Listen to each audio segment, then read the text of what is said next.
دوی مجلس د تهمت نه ډک وي، د دوی مجلس د چغلخورۍ نه ډک وي، او په مجلس کې داسې خبرې کوي چې هغه د چا عزت او آبرو چې دی هغه ابروریزي کوي. سورة الانعام آیت نمبر 69. اعوذ بالله من الشیطان الرجیم. بسم الله الرحمن الرحیم. وما على الذين يتقون من حسابهم من شيء ولكن ذكرى لعلهم يتقون. وذر الذين اتخذوا دينهم لعبا ولهوا وغرتهم الحياة الدنيا وذكر به أن تبسل نفس بما كسبت ليس لها من دون الله ولي ولا شفيع وإن تعدل كل عدل لا يؤخذ منها أولئك الذين أبسلوا بما كسبوا لهم شراب من حميم وعذاب أليم بما كانوا يكفرون. صدق الله العظيم. دینه مخکې آیتونو مبارکو کې الله جل شانه د توحید دلائل ذکر کولو نه بعد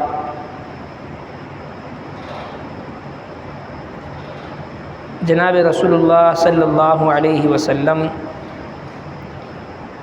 او ټول مؤمنانو ته دا حکم فرمایل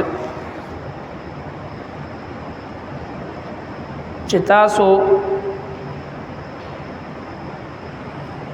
هغه مجالسو کې چې کم کې د الله د دین او شعائر الله پوری استهزاء کیږي او خندا کیږي، نو الته کې اول الته ورزیما قبل فرض والمحال تاسو چرتا هیر سره شیطان دستاسو ذهن نه وباسي او کې ناستي دی، او چې کله هم دی مجلس کې داسې خبر شروع شي نو دریادی دون بعد چې د چری هم داسې خلکو سره مکه نه دي ظالمانو سره. اوس خامخا انسان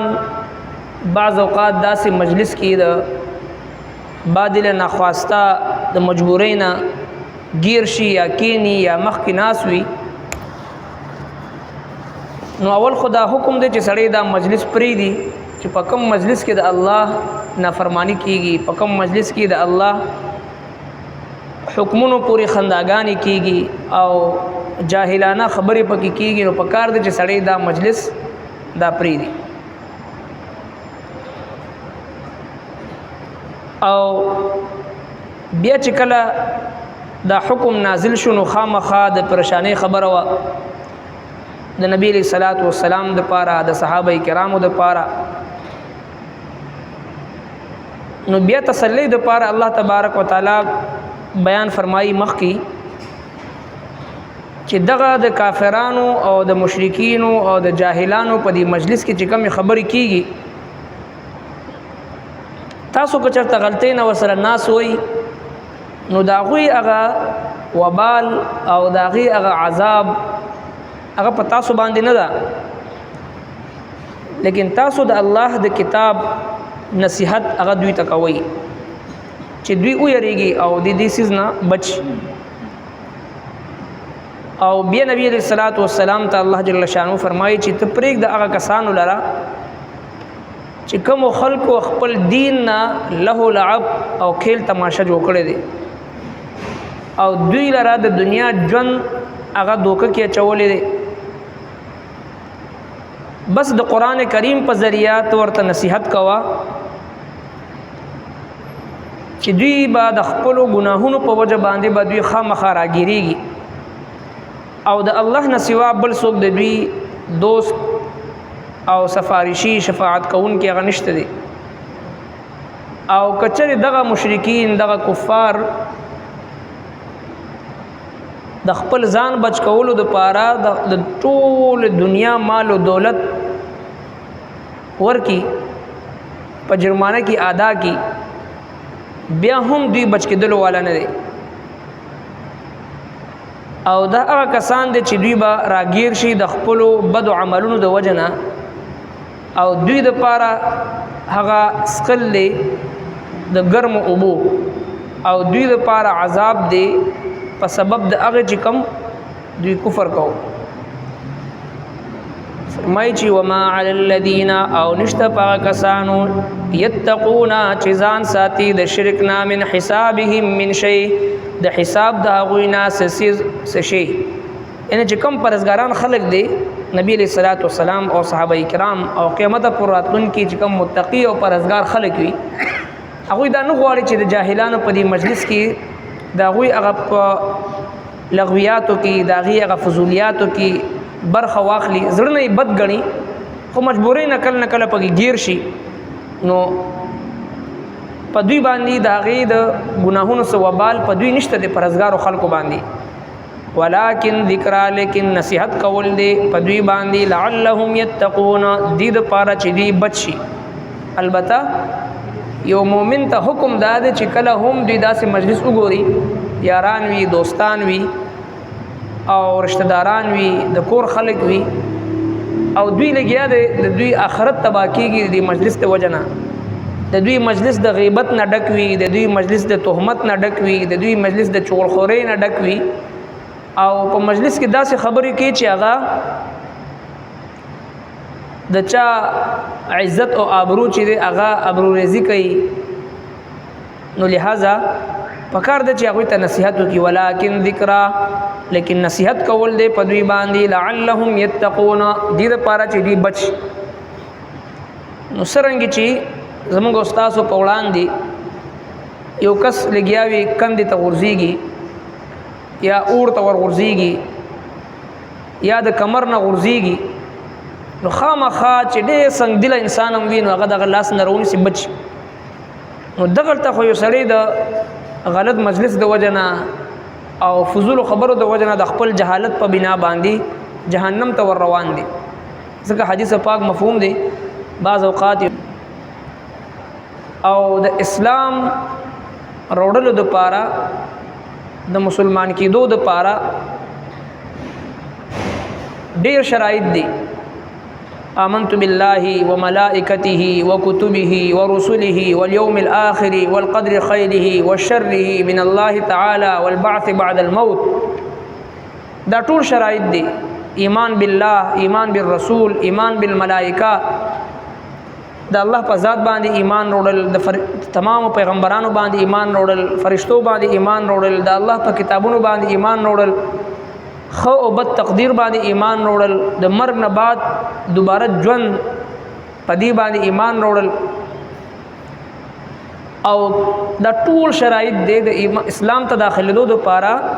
دا ټول شرایط یو مسلمان تسلیم کی او بیا لا اله الا الله محمد رسول الله کلمه وای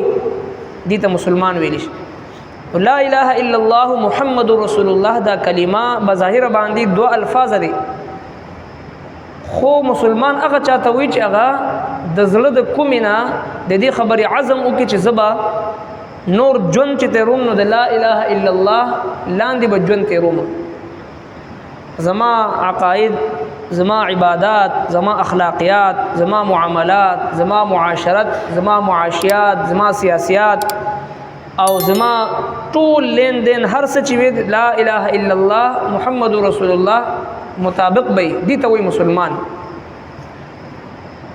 ځکه علامه اقبال وی چې اگر گویم مسلمانم بلرزم کدانم مشکلات لا اله را علامه اقبال رحمه الله وی چې کله ځان ته مسلمان ویم نو زما بدن اړچی ځکه چې د لا اله الا الله مشکلات نه زبا خبرې ما صرف په جواب باندې لا اله الا الله ویل نه دي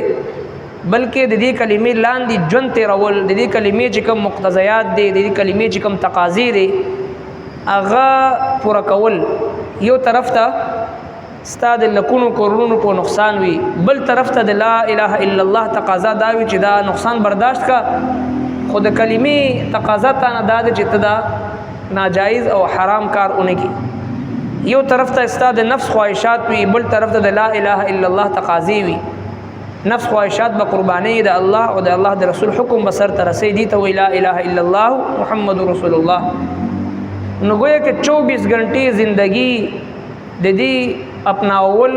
او د دې د اپناول عزم کول دی ته وی مسلمان. نو اسلام کې داخلي دو د پاره مسلمانې دو د پاره شرایط ډیر دي او د اسلام نه وتو د پاره هیڅ شرط نشته. العیاذ بالله الله جل شانه د هر مسلمان اوساتي چې کله هم یو سړی یو کلمه کفر د جبن ادا کی یو کلمه کفر بس دی د اسلام نه وته او یو کلمه کفر نعوذ بالله خدای پاک د ټول مسلمانان اوساتي یو کلمه کفر چې کله د خلینه اوزي نو سړی ایمان نه اسلام نه خارجيږي او نکاح ماتيږي خزه ور باندې طلاقيږي. دی وجنا د جبی د حفاظت او د یو لفظ چې د سړی د خلینه ادا کوي د هغه په ټول کې ادا کولو حکم مونږ ته شریعت راکړی دی. دغه وجه دا ده چې کوم لفظ د خلینه روزي ما يلفظ من قول الا لديه رقيب عتيد. الله جل شانه فرمایي چې تاسو د خلینه چې کوم یو لفظ روزي هغه محفوظ فرشتي چې هغه محفوظ کوي لګیا دي د دې به حساب کیږي هغه لیکل کیږي باقاعده. نو لہذا د اسلام ته د داخلي دو د پاره ډیر شرایط قواعد او قوانین دي او د اسلام نه وتو د پاره خدا نه خواسته داسې خبره د کفر او د شرک یا داسې جاهلانه خبره یا داسې شعائر الله د اسلام چې کوم نخې دی هغه پورې خندا کول ټوکی کول دې سره انسان چې د اسلام د دایره نه خارجيږي. د دین اسلام د یو حکم توهین کول د اسلام د یو حکم پورې خندا کول تمسخر کول استهزاء کول او شعائر الله چې هر څومره دی د الله د دین سره شعائر الله د الله د دین علامات د الله د دین نخي هغه ګیره دا پګړې دی جمعات دی د نبی له صلوات و سلام ذات مبارکه دی د قران کریم دی او دغه یو علامت چې کوم د دین اسلام شعار او پہچان دی هغه ته شعائر الله وي. اذان دی اقامت دی منځ دا روزه دی حرمین شریفین دی چې دا څومره شعائر الله دی شعائر الله وي د اسلام علامت د اسلام نخه د اسلام یو شعار پوری خندا کول استهزاء کول تمسخر کول دا کفر دی. دې سره انسان د اسلام د دایره نه اوزي. نن د جهالت د وجنا ډیر خلک لګیا وي څوک د مانزه پوری خندا کوي څوک د اذان پوری خندا کوي څوک یو حکم څوک بل حکم پوری خندا کوي حالانکه شعائر الله پوری خندا کول استهزاء کول اغینا غب جوړول دې سره انسان د اسلام د دایره نه خارجيږي دا ډیره خطرناک خبره ده. لہذا الله تبارک وتعالى دغه خبري ممانعت هغه قران کریم ته فرمایلی چې کم مجلس کې دا خبري کیږي کم خلق دا سکه هغه سره به ناس کم نه کوي هغه سره به تعلق هم نه جوړي په کم مجلس کې چې د الله د دین د شعائر الله پورې خندا کیږي تمسخر کیږي فلا تقعد بعد الذکر مع القوم الظالمین. الله جل شانه داسې ظالمانو خلقو په مجلس کې به هم شرکت نه کوي. ربنا تقبل منا انك انت السميع العليم وتب علينا انك انت التواب الرحيم.